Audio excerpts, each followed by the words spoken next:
चीज में आप गमन करोगे, जिस कार्य में आप लगोगे, फिर उसमें बुद्धि चलना शुरू होती है। तो अनारंभो ही कार्याणाम प्रथमम बुद्धि लक्षणम, आरब्धस्यांत गमनम द्वितीयम बुद्धि लक्षणम। बुद्धि का लक्षण है ये कार्य को कैसे करना, उसकी शुरुआत में विचार करना, और जो कार्य चल रहा है उसको कैसे बनाए रखना। तो जब आपको गति मिलेगी तो आपकी मति उसमें काम करेगी, और जहां गति और मति का ऐक्य स्थापित होगा वहां पे व्यक्ति को रति आने लगेगी, प्रेम आने लगेगा। अब देखो क्या होता है, किसी की शास्त्र में गति ही नहीं होती, किसी को शास्त्र समझ में ही नहीं आते, तो आदमी डिसइंटरेस्टेड या बोर होने लगता है। जब आप कोई बात नहीं समझोगे तभी आप बोर होगे। आप कभी भी बोर नहीं हो सकते हैं। आदमी सामान्य स्टेज में तो आदमी खुश होता है, नॉर्मल होता है, पर आदमी को बोर होना कब प्रारंभ होता है, जब उसको किसी वस्तु में रति उत्पन्न ना होती हो, किसी में अपनी मति न चलती हो, और कहीं अपनी गति ही ना हो, तो उसको कहेंगे कि इस व्यक्ति को कुछ समझ में नहीं आ रहा है, ये तो मूर्खाराम है। आदमी मूर्ख नहीं होता, उसकी उसमें गति नहीं होती। हर व्यक्ति को हम ऐसा टर्म नहीं कर सकते कि जिस व्यक्ति को कोई बात समझ में नहीं आ रही मतलब वो मूर्ख है। मुझे आज तक एल्जेब्रा समझ में नहीं आया, तो मैं अपने आप को कभी मूर्ख नहीं मानता। हाँ, मुझे एल्जेब्रा समझ में नहीं आया, नहीं आया। अब मुझे ज्योमेट्री आई समझ में, पर एल्जेब्रा समझ में नहीं आया। तो कहने का तात्पर्य ये है, अगर कोई विषय में हमारी गति है तो ही वहां मति जाएगी, और जहां गति और मति होंगी वहां अपने को रति उत्पन्न होना स्वाभाविक वस्तु है। तो ठाकुर जी ही अपनी गति हो, और ठाकुर जी में हम अपने मति का अनुसंधान वारंवार लगाने का प्रयास करें, तो क्या होगा, प्रभु में रति उत्पन्न होगी, और भगवत सेवा के कार्यों में आप रत रह पाएंगे। आज दूध घर, बाल भोग, रसोई, इनकी सेवा में, इन सब चीजों के कार्यों में आप कोई भी सामग्री बना रहे हैं, मैं सामग्री शब्द का प्रयोग करूंगा क्योंकि अपने हर चीज अपन ठाकुर जी को भोग धर के ही लेते हैं। तो एक समझो बात, आप रसोई में गए, रसोई में जाके आपके विचार में आया कि आज मैं ठाकुर जी को मोहन थाल अरोगाऊं, मैं बूंदी अरोगाऊं, तो वो अपने आप में सेवा हो गई कि नहीं हो गई। परंतु आज आप ऐसा सोचोगे आज अपन बूंदी खाएं, आज अपन मोहन थाल खाएं, तो वो सेवा नहीं हुई। क्यों? क्योंकि वहां मति सेवा विषयनी नहीं गई। तुम्हारी गति तो रसोई तक पहुंची, तुम रसोई में गए, तुमको पता भी है कैसे बनेगा, क्या बनेगा, पर उसमें हेतु क्या था, परिवार के सदस्य। यदि परिवार के सदस्य तो यूं भी खाएंगे और यूं भी खाएंगे, द्रविड़ प्राणायाम करके भी खा लेंगे, उसमें क्या हो गया। लेकिन अगर आप चित्त वृत्ति में ऐसा रखोगे कि ये सामग्री ठाकुर जी के लिए बन रही है, तो अपने आप में रसोई करना भी सेवा बन जाएगा। फिर वो या तो बालभोग की सेवा है, या दूध घर की सेवा है, या वो रसोई की सेवा है। तो हमारी मति स्पष्ट होना भगवत अर्थ में बहुत आवश्यक है। हम कमा के ला रहे हैं, हम सभी कमा के ला रहे हैं, हम किसके लिए कमा रहे हैं, ठाकुर जी के लिए कमा रहे हैं। ये बात आ गई। तो आपका ऑफिस जाना भी सेवा है, आप खुद के लिए कमा रहे हो, तो फिर तो आपके अंदर और एक सामान्य व्यक्ति में फर्क क्या है? हर व्यक्ति यही कार्य तो कर रहा है। पुष्टि मार्गी होने का फायदा क्या? पुष्टि मार्गी होने का फायदा ये है कि हमारा ऑफिस जाना, हमारा स्कूल जाना, कॉलेज जाना, हम कोई भी कर्म कर रहे हैं तो क्योंकि हमको इसमें संप्रदाय को, ठाकुर जी को बेनिफिट, एटलीस्ट फर्स्ट बेनिफिशियरी, कि हमारे प्रथम उपभोक्ता हमारे समस्त सुखों के ठाकुर जी हैं, और हमारे दुखों के प्रथम उपभोक्ता हम ही हैं, क्योंकि वो हमारे कर्मानुपाती हैं। हमारे कर्मानुपाती दुख आ रहा है और भगवत कृपानुपाती हमको सुख आ रहा है। ये सुख और दुख में भी ये विवेक रखना चाहिए। दुख कभी ईश्वर की इच्छा से नहीं आता, वो जीव के कर्म से होता है, लेकिन सुख प्रभु की कृपा से ही आता है। जब हम सुखी हों तब अपने को एहसानमंद होना चाहिए प्रभु का, प्रभु की कृपा को मानना चाहिए। और जब भी हमारे जीवन में न करे नारायण प्रभु कभी दुख दिखाएं, तो उस समय इतना विवेक बुद्धि होनी चाहिए कि ये मेरे ही कर्मन के भोग है, ये मैंने मेरे ही कर्म भोग रहा हूं मैं। या पूर्व जन्म में, कोई जरूरी नहीं इसी जन्म में तुमने सारे वंडरफुल आइडियाज सार्थक किए हो, कभी अन्य जन्म में भी कोई संस्कार हुआ उसको भी हम भोग रहे। अब वो कैसा है, आदि व्याधि उपाधि। मैं हमेशा कहता हूं छोटे छोटे बच्चों को बीमारी बड़े भयंकर हो जाती है। वो बच्चों ने क्या अपराध किया होता है? कोई अपराध नहीं किया होता है। कितने सज्जन सज्जन पुरुष कितनी कितनी गंभीर बीमारियों में कितने कितने साल भोगते हैं, उन्होंने क्या अपराध किए होते हैं? कोई अग, कोई दोष, कोई पाप उनके खुद के किए हुए नहीं होते हैं, वो उनके पूर्व जन्म के संस्कार होते हैं। क्योंकि मानव जन्म जैसे क्या कहते हैं कर्म करने के लिए मिला है, वैसे वो भोग योनि भी है। आपको भोगने भी इस मनुष्य देह को धारण करके आना है। तो जब भी सुखानुभूति हो तब प्रभु कृपा को जरूर मानना चाहिए, और जब भी दुखानुभूति हो तो अपने को अपने कर्म सुधारने का प्रयास करना चाहिए। ये एक पुष्टि मार्गी विवेक है, ये वैष्णवी विवेक है कि वैष्णव कभी अपने दुखों का टोपला महोत्सव ठाकुर जी पे नहीं करता कि ये सब तो तुमने दिया। ऐसा बॉलीवुड में ही होता है। बॉलीवुड में ही लोग भगवान के आगे खड़े होकर बोलते हैं ये भगवान तेने मुझे बहुत दुख दिया है, ये सब भगवान वहां देता है। रियल लाइफ में इंसान खुद के ही दुख भोगता है करे हुए के। इसीलिए शारीरा मानसा दिव्या वैया से ये च मानुषा भौतिकाश्च कथम क्लेशा बाधनते हरिसंश्रय। हरिशरणागत को ये सब बाधक नहीं होते। अपने को बाधक अपने कर्म तभी होते हैं जब वो अपन ने आदि व्याधि उपाधि में उपाधि करके किए होते हैं। आदि व्याधि तो अपन पूर्व जन्म का जो लेके आए हैं वो भोग रहे हैं। किसी को भयंकर दारिद्र्य, कोई आदमी बड़ा गरीब है तो वो क्या उसके कर्मों से गरीब है? नहीं, उसके प्रारब्ध में ही दारिद्र्य। और महान से महान पापी इस समय करोड़पति हैं तो वो क्या अपने सत्कर्मों के प्रभाव से बैठे हैं क्या वहां पे करोड़ों के सिंहासन पे? नहीं, वो उनके पूर्व जन्म के सुकृत भोग रहे हैं। और वो बहुत जल्दी भोग के जब अपना सारा अकाउंट नील कर लेंगे तब वो क्या भोगेंगे उसकी अपने को परिकल्पना भी नहीं है। इसलिए किसी के महल को देख के अपनी झोपड़ी को आग नहीं लगानी चाहिए। अपनी झोपड़ी भी प्रभु ने यदि अपने को दी है तो वही अपना महल है। और शायद इतना भी मेरे प्रारब्ध में नहीं था, लेकिन प्रभु ने कृपा करके मुझे सर छुपाने को एक झोपड़ी दी है। इतनी भी एक अच्छी भावना अपने सब वैष्णव में होनी चाहिए। तो इसीलिए मैं कह रहा हूं रति तब उत्पन्न होगी जब किसी विषय में अपनी गति मती जाएगी।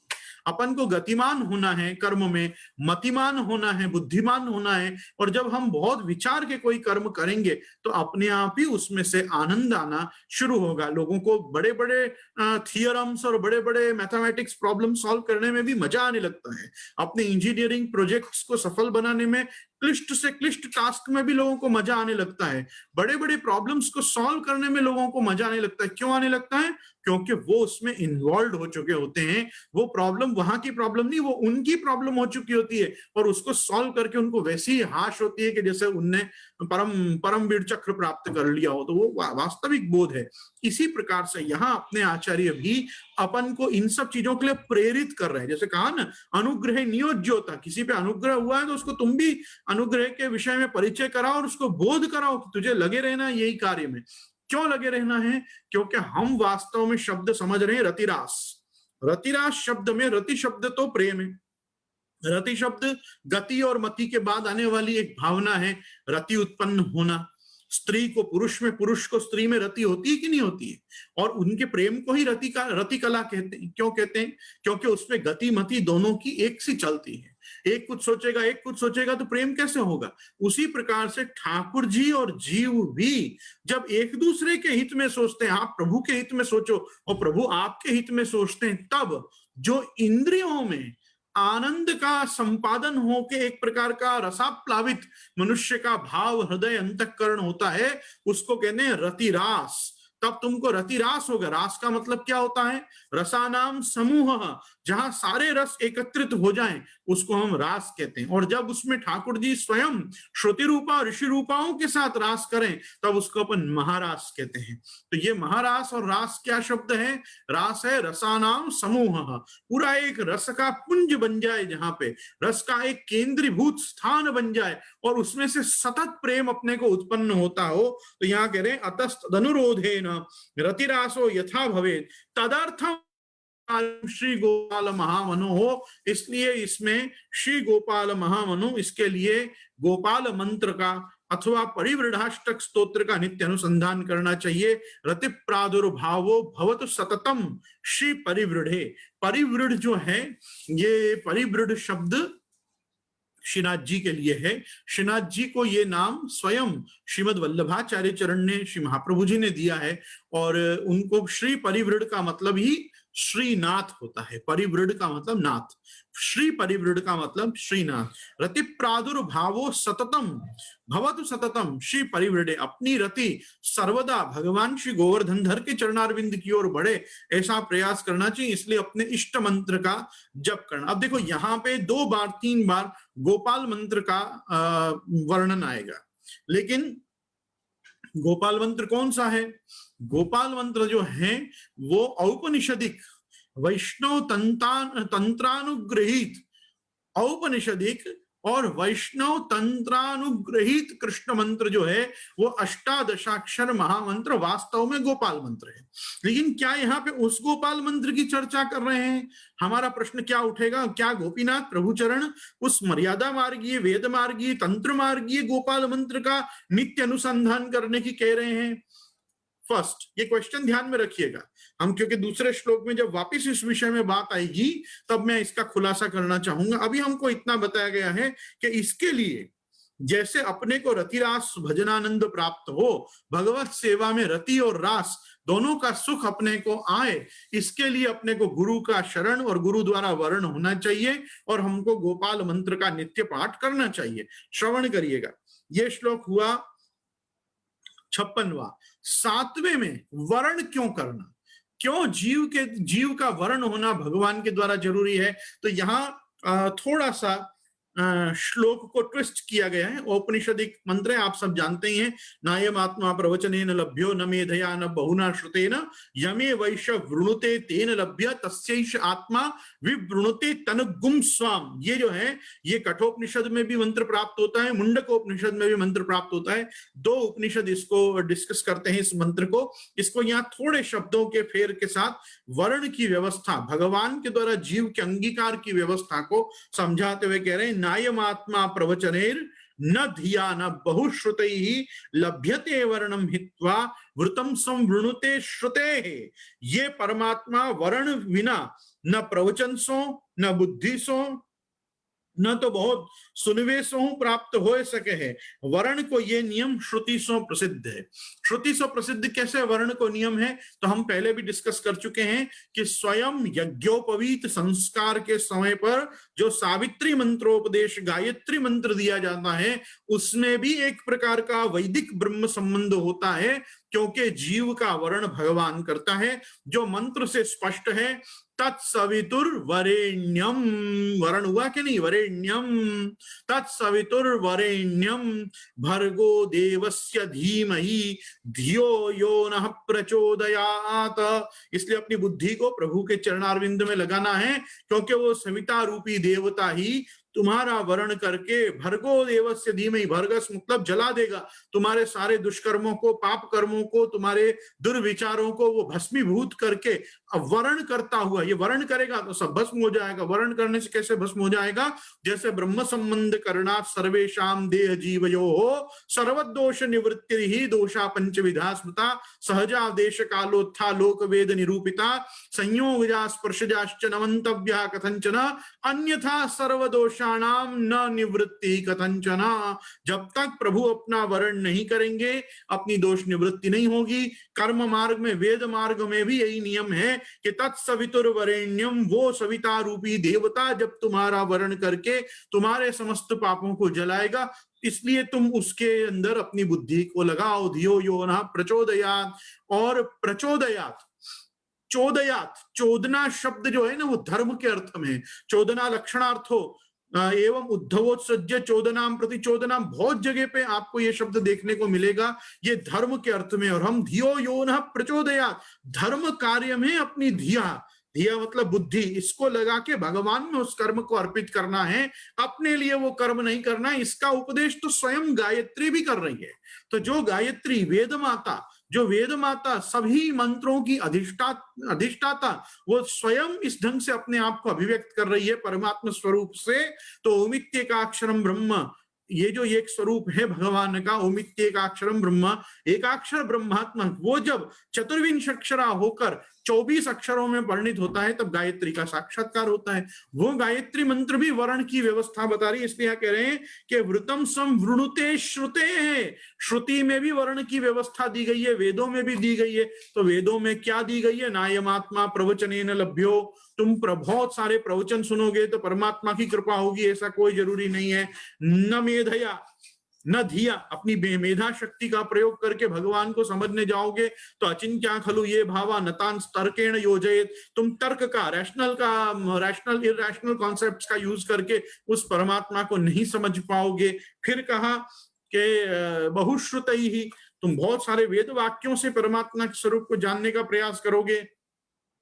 तो भी तुमको परमात्मा समझ में आए, ये जरूरी नहीं है। तो कहा कि कैसे परमात्मा समझ में आएगा? तो कहा यमे वैश्य वृणुते तेन लभ्य, जिसका वो वर्ण करेगा, जिसको वो अपना स्वरूप बताना चाहेगा, उसी को वो उसका स्वरूप समझ में आएगा। तो यमे यमे वैश्य वृणुते तेन लभ्य तस्यैष आत्मा विवृणुते तनुगुण स्वाम, वो स्वयं परमात्मा उस जीव का वर्ण खुद करेगा। लेकिन वर्ण के लिए एक बार गुरु के पास जाना पड़ेगा। इस चीज को ऊपर के श्लोक में बता के अब यहाँ पे इस प्रकार से सभी चीजों को निराश कर दिया गया कि केवल अपने ही पुरुषार्थ से हम परमात्मा तक नहीं पहुंच सकते। जो लो हरि आपनो न जनावे, तो लो सकल सिद्धांत शास्त्र को पढ़े सुने नहीं आवे। सुनी बिरंच नारायण मुख सो नारद सो कही दीनी, नारद कही वेद व्यास सो आप शोध नहीं कीनी। वेद व्यास औषध की नाही, पढ़ित न ताप न सायो। उनसे सुने मुनि सुख देवा, परीक्षित को जो सुनायो। जदपि नृपति सुनी ब्रज की लीला, दशम कही सुख देवा। तोहु सर्वात्म भावन उपजो, ताते करी न सेवा। श्री भागवत अमृत दधि मथ के, श्री वल्लभ सर्वोत्तम। करी आवरण दूर निज जन के, हाथ दिए पुरुषोत्तम। वल्लभ जरूरी है, वल्लभ आएंगे, वर्ण होगा, वर्ण होगा, हाथ में पुरुषोत्तम आ जाएंगे। अब करो आनंद से।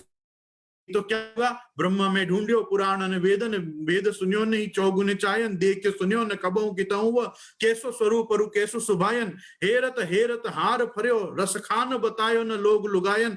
देखियो जब कुंज कुटी तर पायो, पलोटत राधिका पायन। तो यदि राधिका पायन पलोटत देखना है प्रभु को, तो वल्लभ की शरण में जाना पड़ेगा, विठल की शरण में जाना पड़ेगा, महाप्रभु जी गोसाई जी को गुरु रूप में ग्रहण करना पड़ेगा।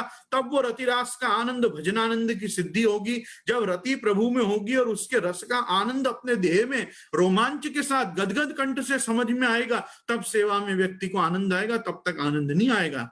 ये पुष्टि मार्ग में कोई चमत्कार नहीं होता है कि पुष्टि मार्ग में आ गए तो तुम्हारे को भगवत प्रेम आ ही जाएगा। जब भगवत प्रेम आ जाए तब चमत्कार समझना कि ये चमत्कार मेरे साथ हुआ कि मेरे को प्रभु प्रेम, कृष्ण प्रेम मुझे प्राप्त हुआ। जन्मांतर सहस्त्रेषु तपो ज्ञान समाधिना, नराणाम क्षीण पापानाम कृष्ण भक्ति प्रजायते। हजारों जन्म में तप ज्ञान और समाधि के द्वारा जब मनुष्य अपने पापों को क्षीण करता है ना, तब किसी जन्म में उसको कृष्ण भक्ति प्राप्त होती है। हर व्यक्ति के हृदय में कृष्ण भक्ति आ जाए ये कोई जरूरी नहीं है, लेकिन जिसमें कृष्ण भक्ति आ जाए उस पे गुरु कृपा और प्रभु कृपा उभय हुई है, ये बात यथार्थ हो जाती है। यहाँ यही बात समझा रहे हैं कि नायम आत्मा प्रवचनैर न धिया न बहुश्रुतै न लभ्यते वर्णम हित्वा वृतम वृतम सुम वृणुते श्रुते। यही बात श्रुति ने कही है, इसलिए कह रहे हैं कि स्मृत्वा स्वीय वियोगाग्नि, 58 श्लोक, स्मृत्वा स्वीय वियोगाग्निम तापदाहो भवाम्बुधौ ततः सर्वम समर्प्य श्री गोपाल मनुश्रये। फिर से कह रहे हैं, या भव सागर में भगवद वियोग अग्निदाह के समान है, या भव सागर में भगवद वियोग जो है वो अग्निदाह के समान है। ताते गद्य मंत्रोक्त प्रकार सु भगवद वियोग जन्य अग्नि को स्मरण करके या वियोग अग्नि की निवृत्ति के अर्थ सब कुछ प्रभु को अर्पण करके श्री गोपाल मंत्र को आश्रय लेनो। फिर से आ गया गोपाल मंत्र। अब गोपाल मंत्र कौन सा?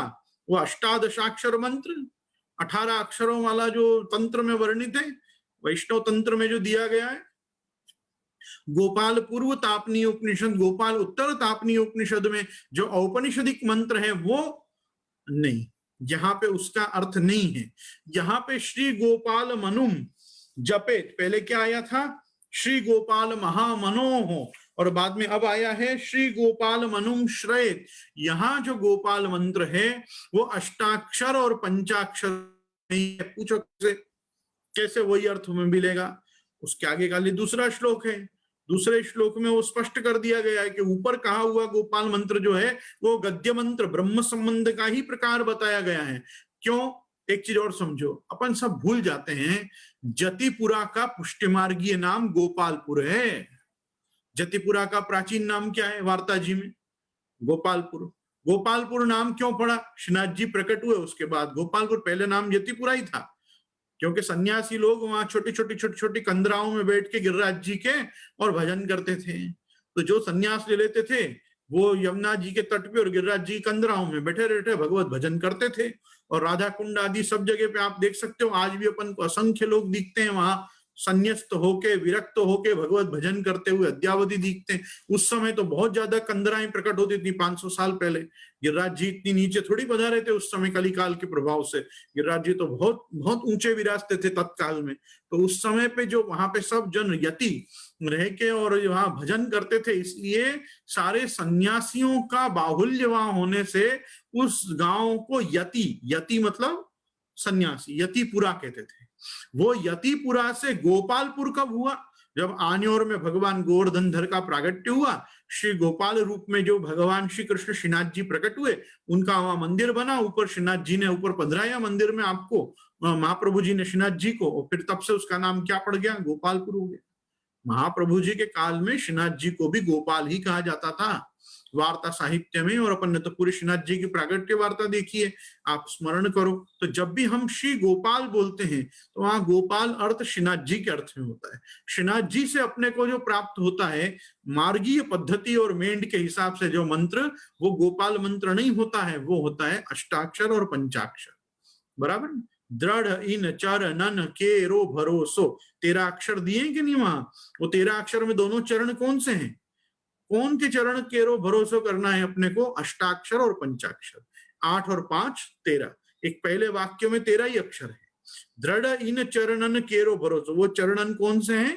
अष्टाक्षर और पंचाक्षर, सगद्य पंचाक्षर। तो सगद्य पंचाक्षर रूपी महामंत्र जो है वो ब्रह्म संबंध मंत्र है, और अष्टाक्षर जो है वो श्री कृष्ण शरणम मम। मैं व्युत्क्रम में बोलूंगा क्योंकि मंत्र को बिना अपरस के और सबके आगे नहीं बोलते हैं, इसलिए तवास्मी कृष्ण व्युत्क्रम, तवास्मी कृष्ण पंचाक्षर और श्री कृष्ण शरणम मम ये अष्टाक्षर। ये सब मिला के होता है।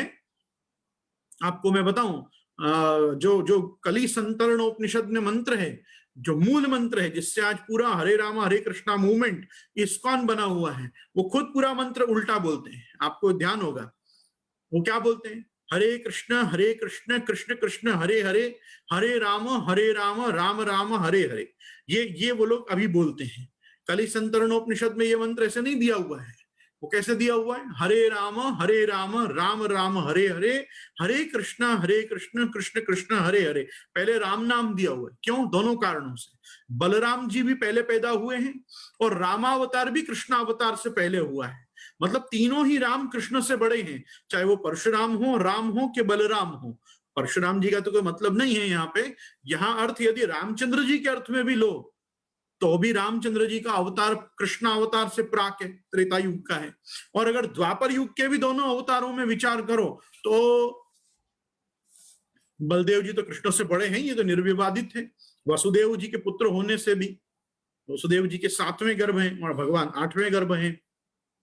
तो मेरे कहने का तात्पर्य है कि आप देखो इस्कॉन वालों ने, मतलब स्वामी प्रभुपाद जी ने, क्योंकि उनको ये कलि संतरणोपनिषद का औपनिषदिक मंत्र म्लेच्छों को और यवनों को भी देना था ना, इसलिए उन्होंने मंत्र को व्युत्क्रम में बोला है, उल्टा बोला है।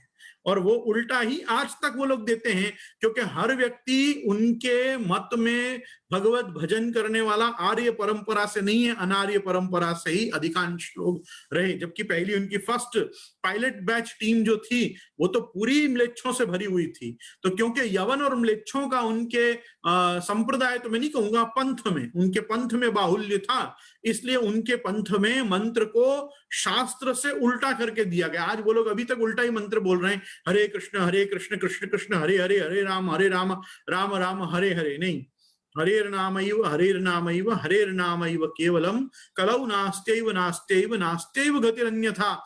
ये जो पूरा मंत्र है ये भी वहां दिया हुआ है कली संतरणोपनिषद में। और कली संतरणोपनिषद भी जो है वो सनकादि और नारद जी के संवाद में ही बना हुआ है। जहां तक मेरी अभी स्मृति जा रही है उसमें भी सनकादि और नारद जी संवाद करते हैं और उसमें ये मंत्र प्रकट होता है। और प्रश्न ही उस उपनिषद का प्रारंभ में यह है कि कलयुग के जीवों के उद्धार के लिए हरि नामों में से कौन से नाम का नित्य संकीर्तन करना चाहिए, तब वहां पे ये उपदेश होता है कि हरे राम राम राम हरे हरे, हरे कृष्ण कृष्ण कृष्ण हरे हरे।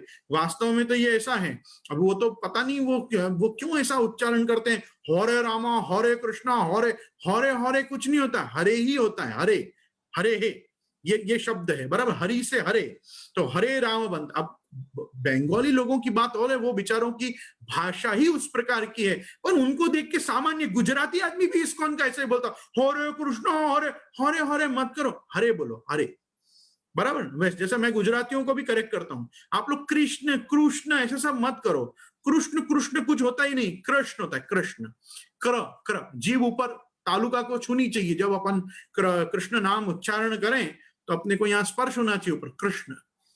कृष्ण भी नहीं होता, क्राइस्ट थोड़ी है, कृष्ण नहीं है, और कृष्ण भी नहीं है। आपका गुजरातियों को उकार का बड़ा आग्रह होता है, वो भी यहाँ नहीं है। वैसे वो बंगालियों को ओकार का आग्रह होता है, ये सब नहीं। मंत्र की एक व्यवस्था है, मंत्र को जितना हो सके शुद्ध स्पेल, शुद्ध प्रोनाउंस, शुद्ध उच्चारण करना चाहिए, उसको जितना हो सके आप ध्यान से बोलोगे।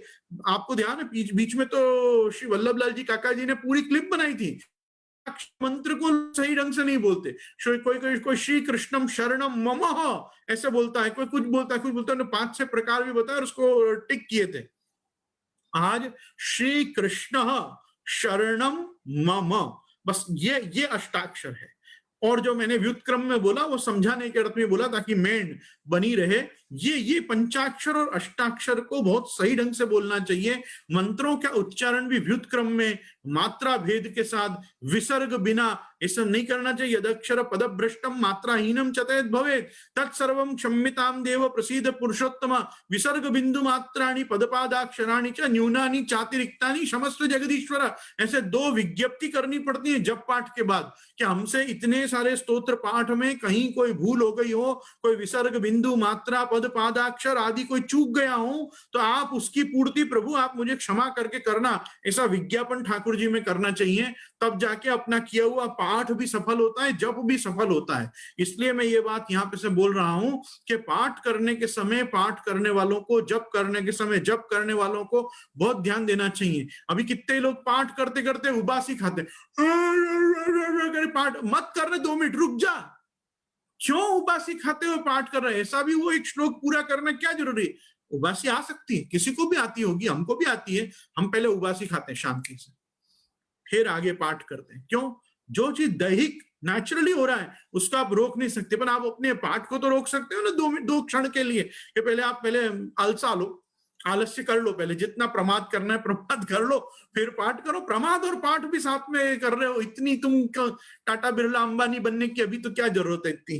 कहने का तात्पर्य कि अपना अष्टाक्षर अपना पंचाक्षरी अपना आश्रय है। यहाँ पे बहुत लोग इस अर्थ में बोलते हैं कि देखो गोपीनाथ जी है ना मर्यादा मार्गी, उन्होंने कही ना गोपाल मंत्र जपो। अरे गोपाल मंत्र जपो, गोपाल मंत्र जपो तो गोपालपुर भी तो श्रीनाथ जी का है, गोपाल ठाकुर जी भी तो श्रीनाथ जी है, उनके मंत्र अष्टाक्षर पंचाक्षर इस मार्ग में है, उसके बारे में ही बात है। उसका प्रमाण क्या? उसका प्रमाण 59 श्लोक, 59 श्लोक में फिर भागवत जी के एक वचन को उद्धृत करके यहाँ पे अपनी बात को श्री गोपीनाथ जी सिद्ध कर रहे हैं। गोपीनाथ जी पूर्ण पुष्टि मार्गी हैं, उनसे ज्यादा पुष्टि मार्गी पृथ्वी पे कोई नहीं है। एक बात समझो, वो कभी नहीं कहेंगे कि मर्यादा मार्गी चीजों को तुम करो, तो अपन उसको उस अर्थ में ले लें तो फिर अपनी मूढ़ता है। बाकी वास्तविकता ये है कि देखो, इष्टम दत्तम तपो जप्तम व्रतम यच्चात्मनः प्रियम दारान सुतान ग्रहान प्राणान यत् परस्मै निवेदनम।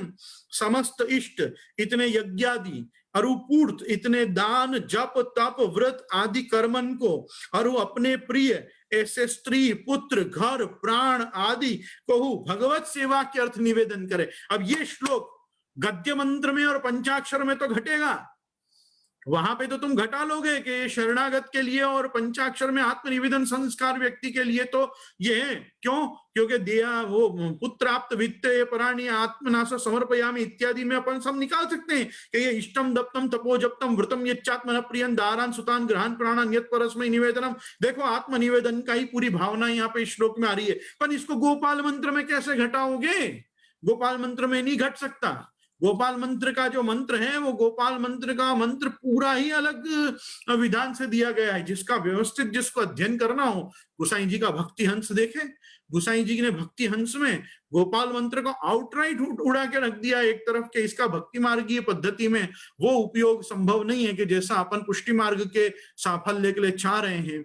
इसलिए गोपाल मंत्र की व्यवस्था अलग है। और यहाँ पे जो बार बार श्री गोपाल महामनो हो या श्री गोपाल मनुम श्रयेत या मनुम जपेत, यहाँ पे पाठ भेद भी कुछ लोग मानते हैं, कुछ लोग कहते हैं यहाँ पे श्री गोपाल मनुम जपेत है, वो कहते हैं श्री गोपाल मनुम श्रेत, मनुम मतलब मंत्र और गोपाल मंत्र मतलब कौन सा मंत्र, श्री कृष्ण शरणम मम और पूरा सगद्य पंचाक्षर, इसी को यहाँ पे गोपाल मंत्र माना है। क्लीं कृष्णाय गोविंदाय गोपीजन वल्लभाय नमः, मतलब मैं स्वाहाकार प्रयोग वापिस नहीं कर रहा हूं कोई कारण से, क्योंकि यहाँ पे सबके सामने भी वो बोलना आवश्यक नहीं है। पर क्या होता है, अब तो हर चित्र के नीचे वो लोग मंत्र को प्रकट कर देते हैं, तो हमको भी बड़ा दुख होता है कि ऐसी मंत्र विद्या जो है, मंत्र विद्या रहस्य विद्या होती है, उसको सबके आगे नहीं खोलना चाहिए। इसलिए हम प्राय नमःकार के साथ, नमः संबोधन के साथ उस मंत्र को स्पेल करते हैं, यदि यहाँ कहीं करना पड़े तो क्लीं कृष्णाय गोविंदाय गोपीजन वल्लभाय नमः, ये गोपाल मंत्र का पूरा प्रकार अलग है।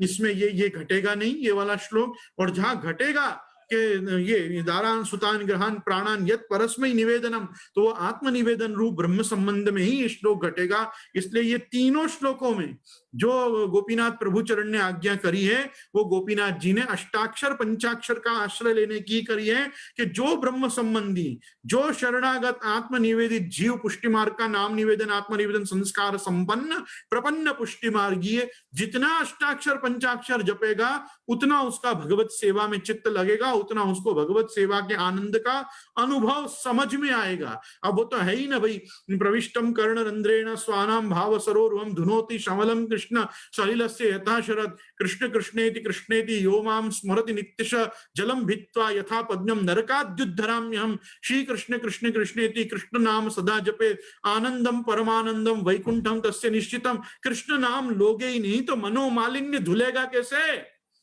कृष्ण नाम लोगे ही नहीं तो अपने मन पे से कालिक जाएगी कैसे? अपने को जो अपना हृदय पवित्र करना है वो किससे करना है? अरे हृदय पवित्र करने के लिए कोई साबुन डाल के सैनिटाइज थोड़ी करना है हृदय को, भगवान नाम का सातत्य बनाए रखना है, भगवत ध्यान का सातत्य बनाए रखना है, तो मन में पवित्र का संपादन होगा, तो आपकी बुद्धि शुचिता संपन्न होगी और तब जाके आप सत्कार्य में प्रवेश कर पाओगे। जिस व्यक्ति का हृदय मलिन है वो भगवत कार्य नहीं कर सकता। महाप्रभु जी खुद आज्ञा करते हैं कि नहीं, विषयाक्रांत देहा नाम नावेशा सर्वथा हरे। अरे विषयाक्रांत देह में कभी हरि का आवेश हो ही नहीं सकता है। पहले विषयों से बाहर आओ, तब जाके तुम्हारे में प्रभु का आवेश होगा। और भगवत आविष्ट चित्त मनुष्य ही भगवत सेवा कर सकता है। ये सिद्धांत भी यहाँ पे आप इस श्लोक के द्वारा बता रहे हैं। तो इसलिए कह रहे हैं कि अविष्टम दत्तम तपो जप्तम व्रतम यच्चात्मनः प्रियम दारान सुतान ग्रहान प्राणान यत् परस्मै निवेदनम। समस्त इष्ट इतने यज्ञादि अरुपूर्थ, इतने दान जप तप व्रत आदि कर्मन को अरु अपने प्रिय स्त्री पुत्र घर प्राण आदि को भगवत सेवा के अर्थ निवेदन करे। ये सब चीज होनी भी चाहिए, होगी तब निवेदन करोगे ना। घर होगा, स्त्री होगा, पुत्र होगा, परिवार होगा, सब चीजें अपनी होंगी तब तो निवेदन पूरा होगा। इसलिए बीज दाढ़ प्रकारस्तु ग्रहे स्थित्वा स्वधर्मता, ये भक्तिवर्धिनी में कहा ना, ये घर में रहना जरूरी है। जो आदमी घर में नहीं है, जिसका घर नहीं है, घर अर्थात जिसकी गृहस्थी नहीं है, ऐसा अनागार धर्म में प्रवृत्त मनुष्य जो होगा वो पुष्टि भक्ति का आनंद नहीं ले पाएगा। ये मार्ग जो है ये गृहस्थों के लिए है। विशेष करके गृहस्थी में रहकर ऐसे ढंग से गृहस्थिति बनानी है कि अपन घर में रहते रहते घर वालों से विरक्त हो जाएं और प्रभु में आसक्त हो जाएं। एक समय आएगा तब हो जाए। आज क्या जो जाओगे तो घर वाले निकाल देंगे तुमको घर से बाहर की, तो कैसा हो गया, बावला हो गया। ऐसा नहीं, ये सब चीजों का एक स्टेज है, ये सब चीजों का एक समय है, ये सब चीजों के एक सोपान है। वो धीरे धीरे ही भक्ति के सोपान मनुष्य को चढ़ने चाहिए। अचानक से भक्ति का अटैक नहीं आना चाहिए अपने में कि अपन को अचानक भक्ति का अटैक आ गया और अपन उससे एकदम पगला गए। ऐसा नहीं, पगलाना नहीं है। अपन को खुद अपने आप से समझ में आना चाहिए कि अब धीरे धीरे हमारी उत्तरोत्तर भक्ति में वृद्धि हो रही है। अच्छे भक्त बनने के लिए आत्म विश्लेषण बहुत जरूरी है और इंट्रोस्पेक्शन बहुत जरूरी है कि हम कौन है और हम क्या कर रहे हैं, इसका हमको पूर्ण विश्वास हो, इसकी सत्यता पे हमको दृढ़ विश्वास हो कि जो हो रहा है वो बराबर जा रहा है। तो मैंने कहा ना, मना पूतम समाचरित, थोड़ा अपने मन से पूछ के भी भक्ति मार्ग में चलना चाहिए। सर्वदा दूसरे क्या सोचेंगे ऐसा विचार के भक्ति मार्ग में नहीं चलना चाहिए। इष्टम, दत्तम, तपो, जप्तम, व्रतम, व्रत भी जो हैं सारे, वो सारे व्रत, चाहे वो ब्रह्मचर्य के व्रत से हो या गृहस्थाश्रम के व्रत हो, वो सब व्रत के जो फल हैं, उन फल के भी प्रथम भोक्ता प्रभु ही होने चाहिए। और दानान सुतान ग्रहण प्राणन यत् परस्मै निवेदनम, सब चीज ठाकुर जी को तो अर्पित करनी है। उसके बाद 60वें श्लोक में आप आज्ञा कर रहे हैं, इति भागवतान धर्मान शिक्षण भक्त्या तदुत्थया नारायण परो मायाम अंजस्तरति दुस्तराम, इति भागवतान धर्मान, ऐसे प्रकार सो भागवत धर्मन को जानी के बातें उत्पन्न भई भक्ति सो नारायण में परायण होए के भक्त दुस्तर माया को शीघ्र सो तरी जाए। अर्थात माया जो है वो अंजस्तरति, शीघ्र तर जाता है माया को। अच्छा, नारायण परो माया, अब यहां पर वापस आएगा नारायण। अब नारायण से कैसे समझना कि ठाकुर जी की बात हो रही है?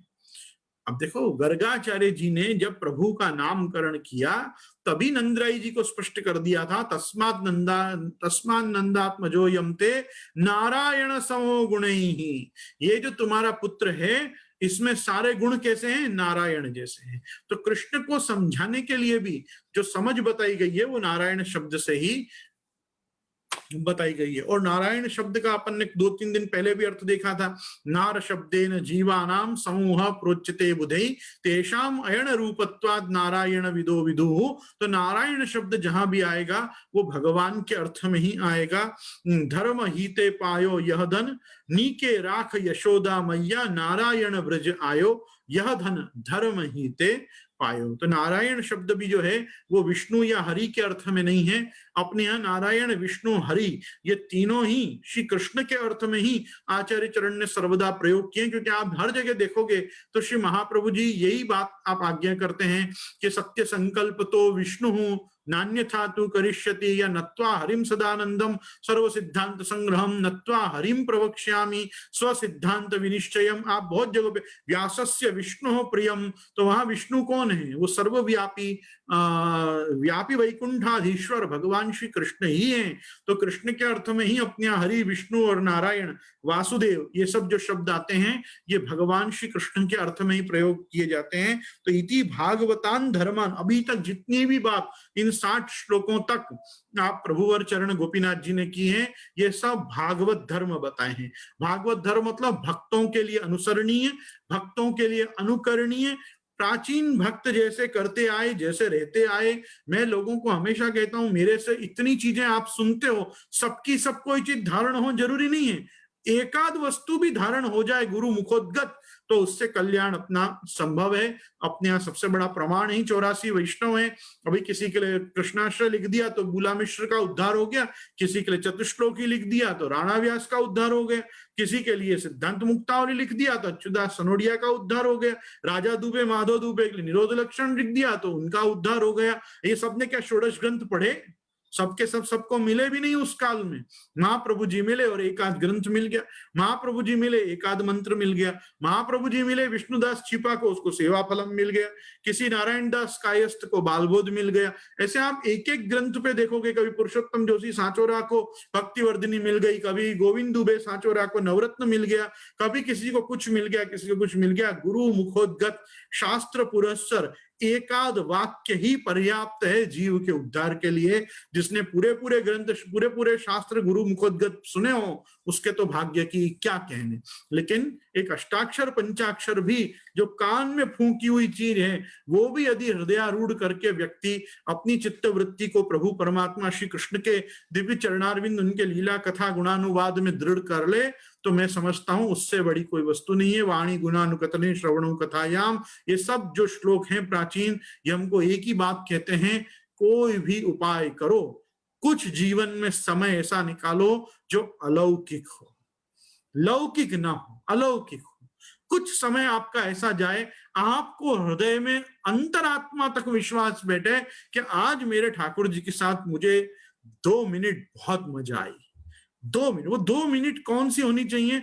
जो पूरे 24 घंटे को रिचार्ज करे, जो पूरे 24 घंटे को एनर्जी दे। अगर उतना भी एक पुष्टि मार्गी अपने ठाकुर जी में से 2 मिनट का रतिरास और भजनानंद डिराइव नहीं कर पा रहा है, तो क्यों इतना पाखंड और आडंबर लेके बैठा है, वो मेरे आज तक समझ में नहीं आती है। अपन को जितना करना है उसमें से कुछ बहुत कम से कम हो, पर उसका अनुभव पूरे दिन बना रहे। एक अष्टाक्षर की माला करके भी व्यक्ति को होना चाहिए, आज एक माला खरी, बहुत आनंद है, बहुत आनंद है। आज सर्वोत्तम जी किया, बहुत आनंद है। आज वो क्या लोग पीछे पड़ जाते हैं, 9 बार यमुनाष्टक करेंगे न 11 बार नवरत्न करेंगे न इतनी बार करेंगे, वो बाकी 15 ग्रंथ को कोई हाथ भी नहीं लगाएगा। अरे पूरा ही षोडश ग्रंथ कर लेता जब 15 बार करने का टाइम था तो। पर क्या मालूम अब लोगों की वृत्ति ऐसी है कि नहीं, एक चीज के पीछे पड़ गए तो पड़ गए। ऐसा नहीं करना। सब चीजें इन सेट मिल रही हैं, पूरे पूरे पैकेज महाप्रभु जी अपने को दे रहे हैं। पूरे पैकेज का आनंद लो, खाली एक ग्रंथ के पीछे क्यों बैठे रहते हो। परंतु समझाने के अर्थ में मैं कह रहा हूं, एक ग्रंथ एक वाक्य भी पर्याप्त है जीव की सदोद्धृति के लिए, सत सत कार्य में उसका उद्धृत हो और उसका उद्धार होता चला जाए, उसके लिए इतना भी पर्याप्त है। इसी चीज को समझाने के लिए कह रहे हैं, इति भागवतान धर्मान, ये जो भागवत धर्म है, शिक्षण भक्त्या तदुत्थया, इससे उत्थान होगा। किस चीज का उत्थान होगा? भक्ति का उत्थान होगा। इति भागवतान धर्मान शिक्षण भक्त्या तदुत्थया और नारायण परो मायाम अंजस्तरति दुस्तराम। इस प्रकार से आप भगवान की माया को जो पार नहीं की जा सकती उसको पार पा जाओगे, और उसमें भी नारायण कृपा ही तुम्हारे को उसमें फल रूप बनेगी। इसके साथ अपन छेल्ला आज का श्लोक देखते हैं। एवं योगीश्वरोक्तेन भक्ति मार्गेण यो यजेत स एवातीत्य कलिजान दोषान गच्छेत परम पदम।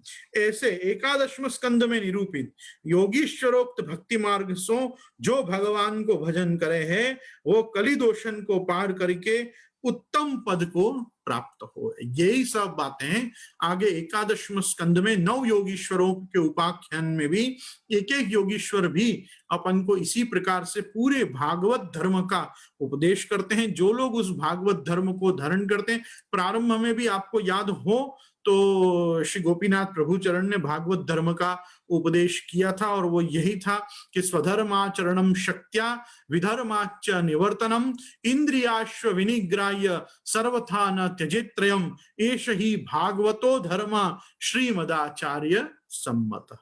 हमको श्रीमद आचार्य सम्मत भागवत धर्म का क्या कहते हैं, जीवन यापन भागवत धर्म से करना चाहिए, उसका प्रयोग अपने जीवन में करना चाहिए। और भागवत शब्द ही अपने आप में जो भगवान का है, जो भगवान के हैं, वे सब भागवत हैं।